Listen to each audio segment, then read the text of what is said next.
625ಕ್ಕೆ 619 ಅಂಕಗಳನ್ನು ಗಳಿಸೋದ್ರ ಮುಖಾಂತರ 99.04 Kudu hobli topper.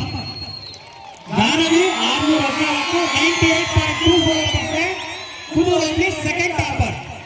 Puneeth Kumar 612 marks 97.92%, Kudu hobli third topper.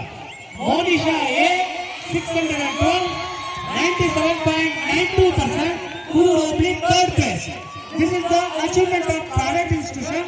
At the same time, ಕಳೆದ ವರ್ಷದಲ್ಲಿ 625ಕ್ಕೆ 623 ಅಂಕಗಳನ್ನು ಗಳಿಸೋದ್ರ ಮುಖಾಂತರ ಇಡೀ ರಾಜ್ಯಕ್ಕೆ 3ನೇ ರ್ಯಾಂಕ್ ಗುರುಕುಲ ವಿದ್ಯಾಮಂದಿರ. ಕುದು ತಾಲೂಕಿಗೆ ಮಾಟಿ ತಾಲೂಕಿಗೆ ಥರ್ಡ್ ಪ್ಲೇಸ್ ಅಲ್ಲಿ ಇತ್ತು. ಇನ್ನು ಸ್ಪೋರ್ಟ್ಸ್ ಬಗ್ಗೆ ಹೇಳ್ತೀನಿ.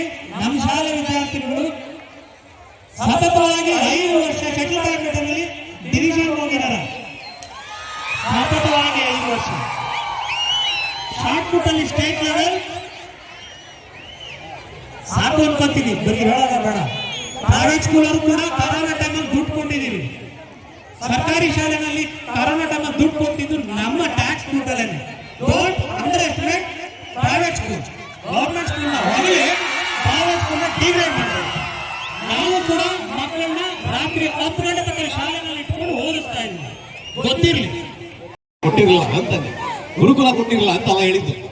ಹಾಗೆ ಭಾವಿಸ್ಬೇಕಷ್ಟೇ. ಗುರುಕುಲದ ಮೂಲ ಬೇರು ಮರ್ತು ಬಿಟ್ಟಿರ್ತಾರೆ. ಒಳ್ಳೆ ವಿದ್ಯಾರ್ಥಿನಿ ಅಥವಾ ನಮ್ಮ ಸ್ನೇಹಿತರು ಅವರು ಒಳ್ಳೇದಾಗಲಿ, ಗುರುಕುಲ ವಿದ್ಯಾಮಂದಿರ ಅದ್ಭುತವಾಗಿ ಬೆಳೀಲಿ, ವಿವೇಕಾನಂದ ವಿದ್ಯಾಪೀಠ ಅದ್ಭುತವಾಗಿ ಬೆಳೀಲಿ, ಸರ್ಕಾರಿ ಶಾಲೆಗಳ ಅದ್ಭುತವಾಗಿ ಬೆಳೀಲಿ, ಮಕ್ಕಳು ಅದ್ಭುತವಾಗಿ ಬೆಳೀಲಿ. ಯಾರಿಗೆಂದ್ರು ನಮ್ಮವರೇ ಹೊಡಿರಿ ಚಪ್ಪಾಳೆ ಜೊತೆಗೆ.